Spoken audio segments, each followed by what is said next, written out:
Hi everyone, my name is Anshul Gupta. I am a qualified chartered accountant. आज हम करने जा रहे हैं क्लास 12th बिजनेस स्टडीज़ का ये चैप्टर जिसका नाम है प्रिंसिपल्स ऑफ मैनेजमेंट। इसके अंदर हम लोग करने के वाले हैं वो मैं आपको ब्रीफ कर देता हूँ। देखिए, ये जो सीरीज़ ऑफ वीडियोस है इसके अंदर हम एनसीईआरटी को बेस बना के चलते हैं और जो भी चैप्टर्स हैं हमारे, हम उन सबको समझते हैं अच्छे से। अब एनसीईआरटी के अंदर जो भी टेक्स्ट लिखा हुआ है, जो भी इसके अंदर मैटर लिखा हुआ है, इसके अंदर काफ़ी चीज़ें हैं जो एग्जाम पॉइंट ऑफ व्यू से उतनी इंपॉर्टेंट नहीं है, जो आपको पेपर में नहीं लिखनी। तो काफ़ी बार बच्चे इसमें कंफ्यूज हो जाते हैं कि इस मैटर में से क्या लिखना है क्या नहीं लिखना है। तो इस वीडियो में मैं आपको सभी जो भी ये टेक्स्ट है मैं इसमें इंपॉर्टेंट चीज़ें हाईलाइट करके आपको देता हूँ, प्लस उन कीवर्ड्स के आसपास ही मैं इस चैप्टर को एक्सप्लेन करता हूँ आपको, और पूरा चैप्टर हम इसमें रिवाइज कर लेते हैं। और ये वीडियो जो ये चैप्टर एक बार पढ़ चुके हैं उनके लिए रिविजन वीडियो की तरह काम करेगी, और जिन्होंने ये चैप्टर एक बार भी नहीं पढ़ा है उनके लिए अगर वो ये वीडियो एक बार देख लेंगे तो चैप्टर पढ़ना और समझना बहुत इजी हो जाएगा। और अगर खुद से उठाओगे पहली बार एनसीईआरटी से तो आपको बहुत टाइम लगेगा इसमें। So without wasting any time, let us start with this topic. So let us start with this Fayol's principles of management. देखो, अभी हमने सब कुछ पढ़ लिया टेलर के बारे में, अब हम पढ़ेंगे फेयोल के बारे में। ओके,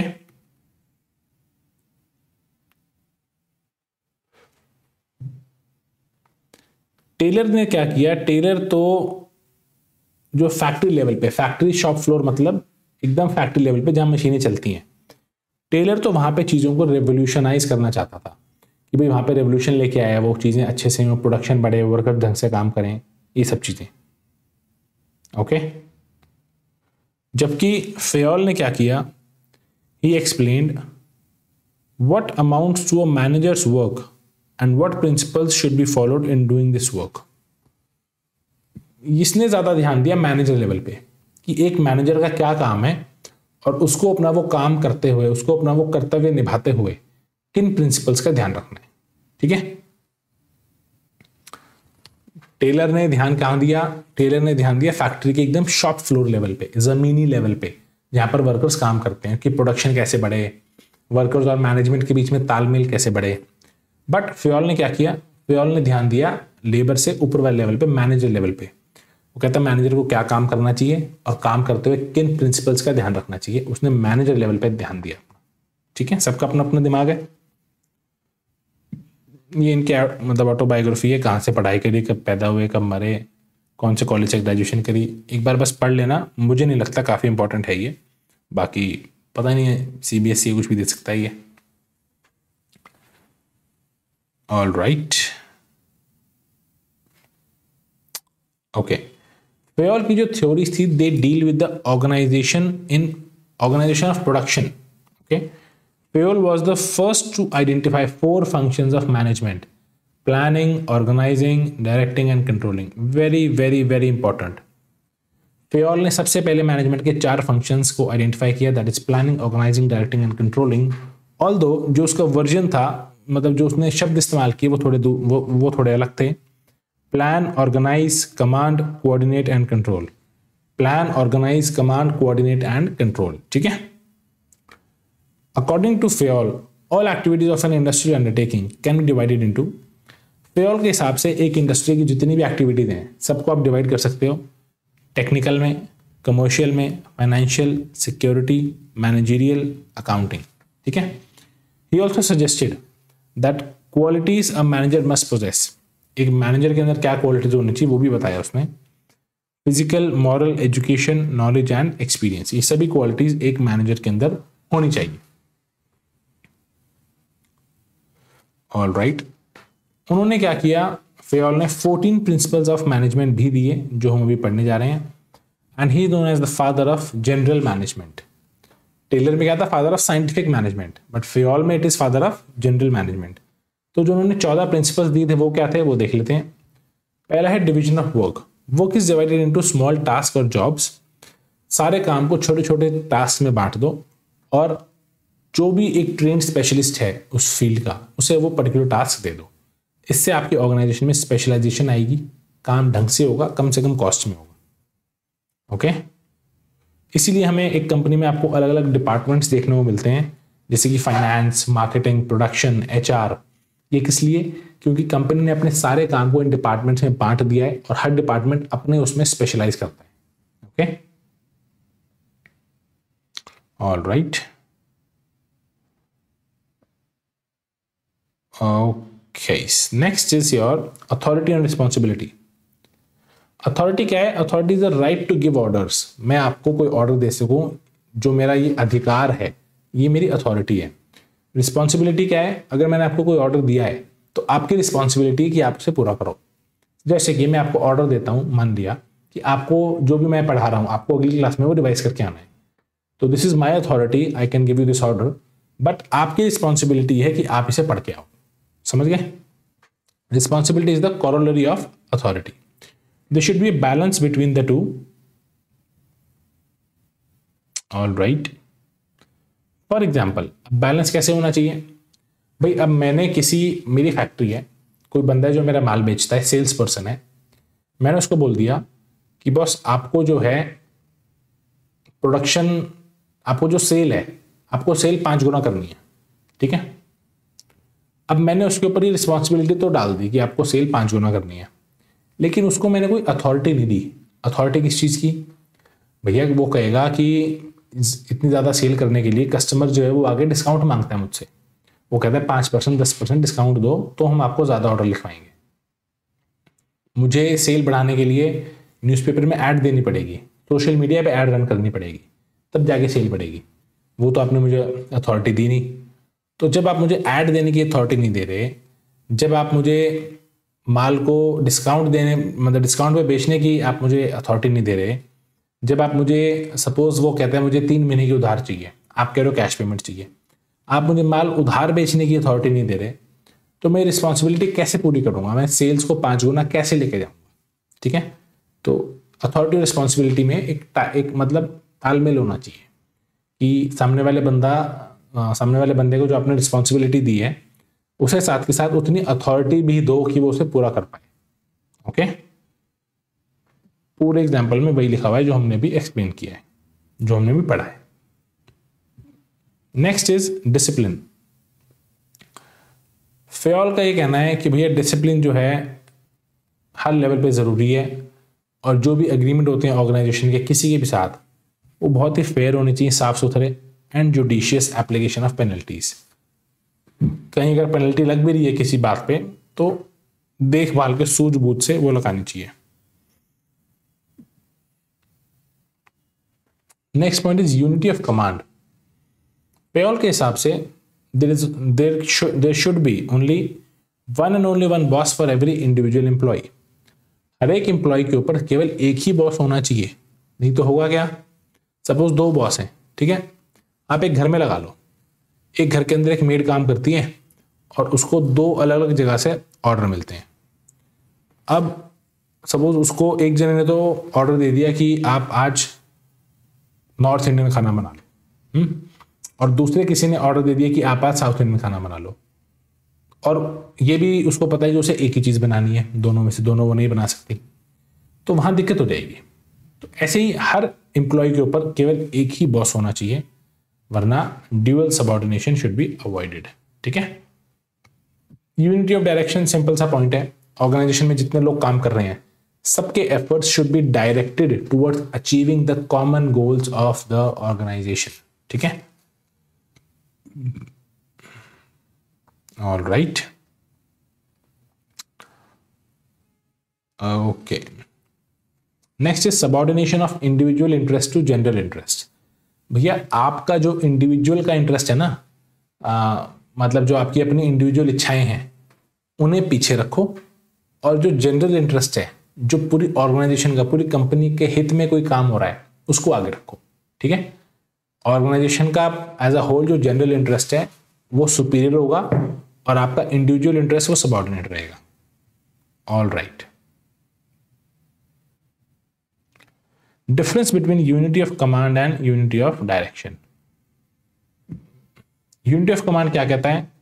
एक सबऑर्डिनेट जो है एक ही सुपीरियर से ऑर्डर रिसीव करेगा और उसी को रिस्पॉन्सिबल रहेगा। यूनिटी ऑफ डायरेक्शन कहता है हर एक ग्रुप ऑफ एक्टिविटीज जो हैं उनका सेम ऑब्जेक्टिव होना चाहिए, having same objective, must have one head and one plan. भाई जो भी ग्रुप ऑफ एक्टिविटीज़ हो रही हैं जिनका एक ही ऑब्जेक्टिव है कि मैनेजमेंट मतलब कंपनी को और ऊपर लेके जाना है, तो उनका एक ही हेड होना चाहिए, एक प्लान होना चाहिए और सब लोग एक हिसाब से काम कर रहे हैं, एक ही दिशा में लोग काम कर रहे हैं, ये यहाँ ज़्यादा ज़रूरी है। It prevents dual subordination, it prevents overlapping of activities, it affects individual employee, it affects the entire organisation. अगर एक जने को दो जगह से ऑर्डर मिल रहे हैं तो उसका तो दिमाग खराब हो जाएगा उस इंडिविजुअल का। यहाँ पर अगर एक दिशा में काम नहीं हो रहा, वो अपनी कुछ कर रहा है, वो अपना कुछ कर रहा है, वो अपना कुछ कर रहे हैं, वो अपना कुछ कर रही है, तो पूरी ऑर्गेनाइजेशन पे फर्क पड़ेगा, ऑर्गेनाइजेशन बिखर जाएगी ऐसे। ठीक है। Next is remuneration of employees. Overall पे जो आप दे रहे हो एम्प्लॉइज को फेयर होना चाहिए, जस्ट होना चाहिए, रीजनेबल स्टैंडर्ड ऑफ लिविंग उन्हें मिल पाए, ऐसा होना चाहिए। Centralisation and decentralisation. देखो सेंट्रलाइजेशन क्या होता है, जहां पर जो डिसीजन मेकिंग अथॉरिटी है वो कॉन्सेंट्रेटेड है। जैसे कि सपोज मेरा ऑफिस है और सारे डिसीजन मैं कहता हूँ मैं ही लूँगा, अभी चाय बनेगी या कॉफ़ी बनेगी, इस क्लाइंट का काम आज होगा या नहीं होगा, उस क्लाइंट को आज फीस उसकी आएगी या नहीं आएगी, उसको आज पैसे देने की नहीं देने, सब डिसीजन मैं लेता हूँ। इसका मतलब कंप्लीट सेंट्रलाइजेशन, सेंट्रलाइज तरीके से काम हो रहा है। ठीक है। डिसेंट्रलाइजेशन का क्या मतलब हुआ, मेरी कंपनी बहुत बड़ी है, मैंने अपने नीचे स्टाफ रखा हुआ है, ये बंदा है ये सारे माल परचेज करेगा, ये बंदा सबकी पेमेंट्स करेगा, ये बंदा सारा अकाउंट संभालेगा, ये बंदा सारी प्रोडक्शन देखेगा, मैं ऊपर बैठ के बस उन 4 बंदों को देखूंगा। इसे बोलते हैं डिसेंट्रलाइजेशन, काम को बांट दिया लोगों के अंदर। ठीक है। इन दोनों के अंदर एक बैलेंस आपको बना के चलना पड़ता है, सेंट्रलाइजेशन और डिसेंट्रलाइजेशन के बीच में। जितनी बड़ी ऑर्गेनाइजेशन होती हैं उनमें डिसेंट्रलाइजेशन ज़्यादा मिलेगा। ऑब्वियस सी बात है, जितनी बड़ी ऑर्गेनाइजेशन है तो एक जने का उसे संभालना बड़ा मुश्किल है, तो उसके लिए आपको एक टीम चाहिए लोगों की। तो उसमें आप क्या करते हो, जब बहुत ज़्यादा लोग होंगे तो आपको काम बांटना भी पड़ेगा, और उसे बोलते हैं डिसेंट्रलाइज करना। सेंट्रलाइज मतलब सब अपने पास रखना, डिसेंट्रलाइज मतलब उसको बांट देना। Okay, all right. National level पे आप देखोगे डिसेंट्रलाइजेशन होती है, सारा काम मोदी जी अकेले थोड़ी करेंगे, उन्होंने अपने नीचे मिनिस्ट्रीज बना दी, उन सबके हेड बना दिए, वो अपनी अपनी मिनिस्ट्री देखते हैं, उसके नीचे और हेड्स बैठे हैं उनके, ऐसे चल के काम होता है। Scalar chain, the formal lines of authority from highest to lowest ranks are known as scalar chain. भाई जो एक हाईएस्ट रैंक पे जो बंदा है, एक लोवेस्ट रैंक पे जो बंदा है, तो जो लाइन ऑफ अथॉरिटी है, फॉर एग्जाम्पल ये देखो, ए के नीचे बी है, बी के नीचे सी, फिर डी, फिर ई, फिर एफ, ये स्केलर चेन है, ये स्केलर लाइन ऑफ अथॉरिटी है। सिमिलरली ए के नीचे एल भी है, उसके नीचे एम, फिर ओ, फिर ये, फिर ऐसे करके। अब क्या होता है, अगर ई भाई साहब को अगर ओ के साथ बातचीत करनी है तो उसको ऐसे आना पड़ेगा पहले तो, और फिर उसको नीचे उतरना पड़ेगा, ऊपर ए तक जाके फिर नीचे आना पड़ेगा, वो आपस में बात नहीं कर सकते। यहां देख लो, if E has to communicate with O, he और she has to traverse the route E D C B A L M N O. ठीक है, ये पूरा रूट उसको जाना पड़ेगा, तब वो जाके ओ से बात कर सकता है। फेयोल के हिसाब से this chain should not be violated, कह रहे से वायलेट मत करो, उसकी बात मानो। हाउएवर ट्विस्ट यहां पर आएगा, इमरजेंसी के केस में E can directly contact O through gangplank. Emergency के केस में ई सीधा ओ के पास जा सकता है through gangplank. Gangplank क्या होता है? Gangplank is a shorter route and has been provided so that communication is not delayed. ये एक छोटा रास्ता है, शॉर्टकट रास्ता है, और इसका प्रावधान इसलिए दिया गया है ताकि कम्युनिकेशन डिले ना हो। ऐसा ना हो कि बातचीत लेट हो जाए और उसकी वजह से कुछ नुकसान हो जाए। ओके, ऑल्सो एक चीज और लिखी यहां पर, जनरली कोई वर्कर जो है वो डायरेक्टली सीईओ से बात नहीं कर सकता, कोई वर्कर सीधा कंपनी सीईओ से बात नहीं कर सकता, लेकिन पेयोल का कहना है कि इमरजेंसी के केस में ये पॉसिबल है। अगर उसे कोई ऐसी बात पता है जो वो सीधा सीईओ से ही करना चाहता है तो वो कर सकता है। Next is order. देखो, people and material must be in suitable places at appropriate time for maximum efficiency. जो चीज़ें वो अपनी जगह पे रखी जो चीज़ें वो अपनी जगह पे ही होनी चाहिए। सपोज फैक्ट्री में प्रोडक्शन डिपार्टमेंट है, तो उनको बार बार कुछ टूल्स की ज़रूरत पड़ती है, मशीन टूल्स की। मशीन खोलनी है, बंद करनी है, टाइट करनी है, लूज करना है कुछ।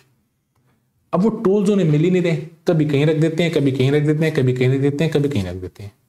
तो ऐसे काम नहीं हो पाएगा, तो मशीन खड़ी हो जाएगी, मशीन रुक जाएगी। तो हर चीज़ की, हर इंसान की और हर एक चीज़ की एक जगह होती है, और वो इंसान और वो चीज़ उसी जगह पे मिलनी चाहिए। सपोज मैं प्रोडक्शन कर रहा हूँ और मुझे कोई चीज़ पूछनी है अपने फोरमैन से, तो एक ऑफिस बना होना चाहिए, केबिन बना होना चाहिए, जहाँ मैं जाके उससे बात कर लूँ। मुझे कोई टूल चाहिए तो उसका एक कमरा होता है, टूल रूम होता है, जहाँ जाके मैं वो टूल्स ले आऊँ। ठीक है, ये चीज़। Next is equity. This emphasizes on kindliness and justice in the behaviour of managers towards workers. देखो, मैनेजर ठीक है ऊपर होते हैं, वर्कर्स नीचे होते हैं, बट इसका मतलब ये नहीं है कि आप बदतमीजी से बात करोगे, आप उनकी इज्जत नहीं करोगे और आप उनके साथ भेदभाव करोगे। ये बिल्कुल गलत है। तो आपको उनके साथ तमीज से बात करनी चाहिए, कोई भेदभाव नहीं करना चाहिए, दया भाव से बात करनी चाहिए। फेयर, लेकिन ये नहीं कह रहा कि आप कभी कभी फोर्स का इस्तेमाल मत करो, मतलब ताकत का। कभी कभी थोड़ा सा आपको घी, वो कहते हैं ना, घी सीधी उंगली से नहीं निकल रहा तो उंगली टेढ़ी करनी पड़ती है, ऐसे बोलते हैं, उंगली टेढ़ी करनी पड़ती है। फेयर भी कह रहा है कि कभी कभी फोर्स का इस्तेमाल भी करना चाहिए, कभी कभी उंगली टेढ़ी भी करनी चाहिए, ताकि वो थोड़ा सा आपसे बच के रहें कि यार ये बंदा जो है मतलब कल को बोलेगा तो काम कर ही लेते हैं चुपचाप, ऐसे। प्लस यहाँ लिखा है कि कोई डिस्क्रिमिनेशन नहीं होना चाहिए caste, creed, colour, sex, religion, nationality के हिसाब से। ऐसा नहीं होना चाहिए कि मैं इंडियन हूँ तो मुझे पैसे ज़्यादा मिल रहे हैं और कोई बांग्लादेशी या नेपाली है तो उसको पैसे कम मिल रहे हैं, ऐसा नहीं होना चाहिए। ठीक है। Next is stability of personnel. भाई जो इंप्लॉय आपकी ऑर्गेनाइजेशन में आ गया वो टिक के काम करे स्टेबल तरीके से। ऐसा नहीं होना चाहिए कि लोग आज आ रहे हैं 10 दिन में छोड़ के जा रहे हैं, कोई 20 दिन में छोड़ के जा रहा है, कोई 2 महीने में छोड़ के जा रहा है। अगर ऐसा होता है तो उसे बोलते हैं एम्प्लॉय टर्नओवर बहुत ज़्यादा है। तो फेयर का कहना है employee turnover should be minimised. ऐसा नहीं होना चाहिए कि रोज रोज एम्प्लॉय छोड़ के जा रहे हैं। ऐसा एनवायरनमेंट बनाओ, ऐसा वातावरण बनाओ कि जो आ रहा है वो लंबे टाइम तक काम करे। ठीक है। और जो वर्कर आता है, जो मैनेजर आता है, उसे एक रीजनेबल टाइम तो दो कि वो कुछ रिजल्ट निकाल के दे पाए। ठीक है, उसे एक रीजनेबल टाइम भी दो।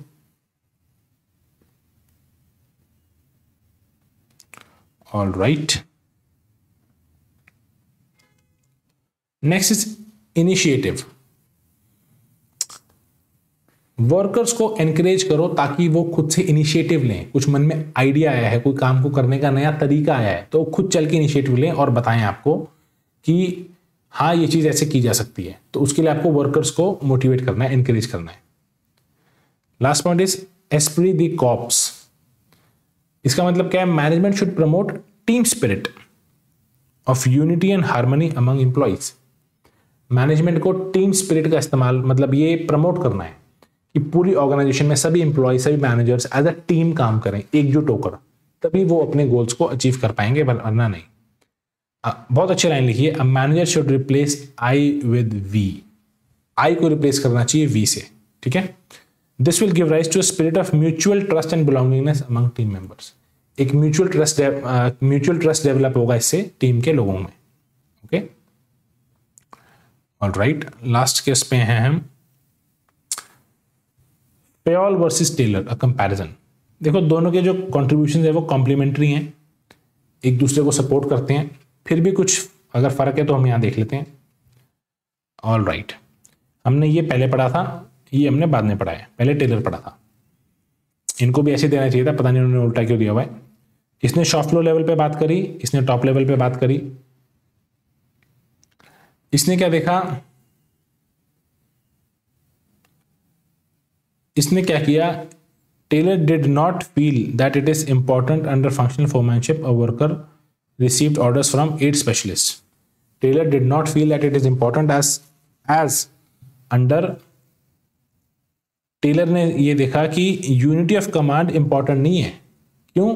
क्योंकि उसने फंक्शनल फोरमैनशिप का उसने आइडिया दे दिया कि भाई 8 लोग हैं, इनके ये आपको यहाँ से अपना इन्हें फोरमैन मान के इनसे ऑर्डर लेने हैं। लेकिन फेयोल स्ट्रांगली बिलीव करता था यूनिटी ऑफ कमांड में। फेयोल स्ट्रांगली बिलीव करता था कि एक आदमी को एक जने से ही कमांड आना चाहिए। ये जो है यूनिवर्सली एप्लीकेबल हैं, ये स्पेशलाइज सिचुएशन में एप्लीकेबल हैं। फेयोल ने टेलर ने कहा कि observation and experimentation, bar bar observation करो, बार बार एक्सपेरिमेंट करो, तब ये चीज़ें डेवलप होती हैं। इसने बोला ये पर्सनल एक्सपीरियंस से डेवलप होती हैं। इसका फोकस है प्रोडक्टिविटी बढ़ाने पे, क्योंकि ये factory level, shop floor level पे काम करता था। इसका फोकस था ओवरऑल एडमिनिस्ट्रेशन अच्छा हो, मैनेजर्स का एडमिनिस्ट्रेशन अच्छा होगा तो सब अच्छा हो जाएगा। इसकी पर्सनैलिटी थी, ये साइंटिस्ट था, ये प्रैक्टिशनर था। इसे scientific management, general theory of administration. All right students, with this we finish this chapter, a very very very important chapter. जो भी प्रिंसिपल्स हैं साइंटिफिक मैनेजमेंट के हैं, चाहे वो जनरल मैनेजमेंट के हैं, हेनरी फेयोल और टेलर के, ये वीडियो आप बार बार ज़रूर सुनना। साथ ही साथ एक चीज़ और मैं आपको बता दूं, इस चैप्टर को एनसीईआरटी से एक बार पढ़ ज़रूर लेना, क्योंकि जो आपके कुछ एमसीक्यूज या केस स्टडी बेस्ड क्वेश्चन होते हैं इस चैप्टर में से बहुत ही अच्छे बहुत टॉप क्वालिटी क्वेश्चन बन के आते हैं। वो हम अभी आगे चल के करेंगे वो एमसीक्यूज, बट उससे पहले आप इस चैप्टर को पढ़ के रखना एनसीईआरटी से अच्छे से। Alright, till then, bye bye, take care, thank you so much.